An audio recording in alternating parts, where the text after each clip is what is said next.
Halo semuanya, perkenalkan nama saya Girlani Taik, MPM 12190110, Prodi Agribisnis, Fakultas Pertanian. Di sini saya akan menjelaskan mengenai teori perdagangan internasional menurut Heckscher-Ohlin. Teori Heckscher-Ohlin atau HO merupakan model perdagangan yang dikembangkan oleh ahli ekonomi asal Swedia yang bernama Eli Heckscher pada tahun 1919 dan Bertie Ohlin pada tahun 1933.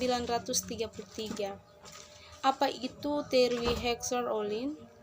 Teori Heckscher-Ohlin adalah model matematis perdagangan internasional yang dikemukakan oleh Eli Heckscher dan Bertie Ohlin. Model ini didasarkan dari teori keunggulan komparatif David Ricardo dan memproduksi pola perdagangan dan produksi berdasarkan jumlah faktor suatu negara. Heckscher-Ohlin 1995 dalam teori mengenai timbulnya perdagangan menganggap bahwa negara dicirikan oleh bawaan faktor yang berbeda, sedangkan fungsi produksi di semua negara adalah sama. Menurut pendapat Eli Heckscher 1919 dan Bertie Ohlin 1933 mengemukakan penjelasan mengenai perdagangan internasional yang belum mampu dijelaskan dalam teori keunggulan komparatif. Teori klasik komparatif Advaita menjelaskan bahwa perdagangan internasional dapat terjadi karena adanya perbedaan dalam produktivitas of labor atau faktor produksi yang secara eksplisit dinyatakan antar negara.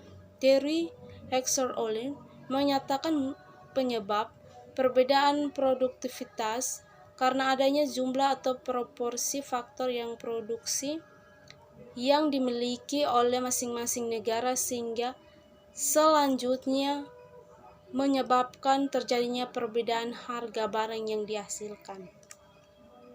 Asumsi teori Heckscher-Ohlin.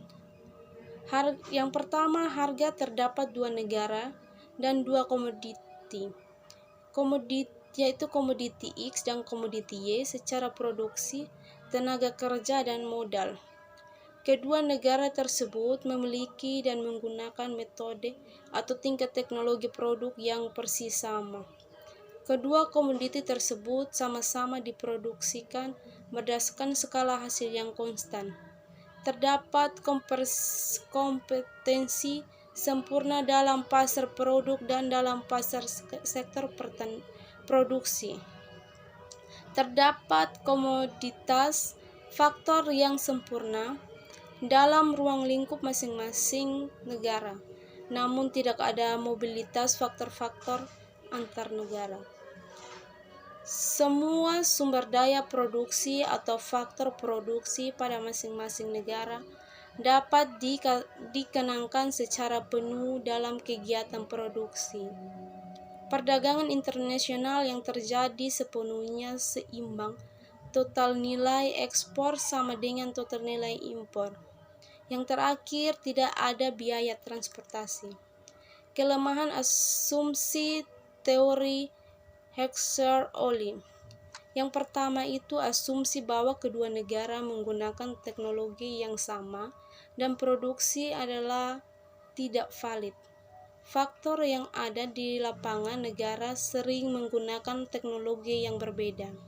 Yang kedua, asumsi persaingan sempurna dalam suatu pasar produk dan faktor produksi lebih menjadi masalah. Yang ketiga, asumsi tidak ada mobilitas faktor internasional. Yang terakhir, asumsi spesialisasi penuh suatu negara dalam memproduksi suatu komoditi jika melakukan perdagangan tidak sepenuhnya berlaku karena banyak negara yang masih memproduksi komoditi yang sebagian besar adalah dari impor. Spesialisasi teori keunggulan Heckscher-Ohlin. Yang pertama, menjelaskan teori perdagangan internasional, hal yang belum mampu dijelaskan dalam teori keunggulan komparatif. Yang kedua, memberikan penjelasan mengenai penyebab terjadinya produktivitas kerja. Yang ketiga, menjelaskan pola perdagangan internasional yang diteliti pada ekonomi dunia. Yang terakhir, menggunakan dua kurva, yaitu kurva Isokos dan kurva Isokwan. Kurva yang digunakan dalam teori Hexer-Ohlin. Teori modern Hexer-Ohlin atau teori HO menggunakan dua kurva.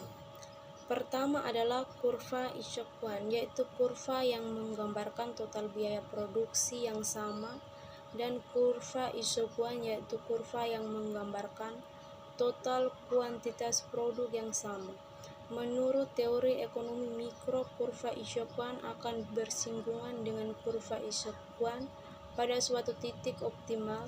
Jadi dengan biaya tertentu akan diperoleh produk yang maksimal, dan dengan biaya minimal akan memperoleh sejumlah produk tertentu. Sekian dan terima kasih.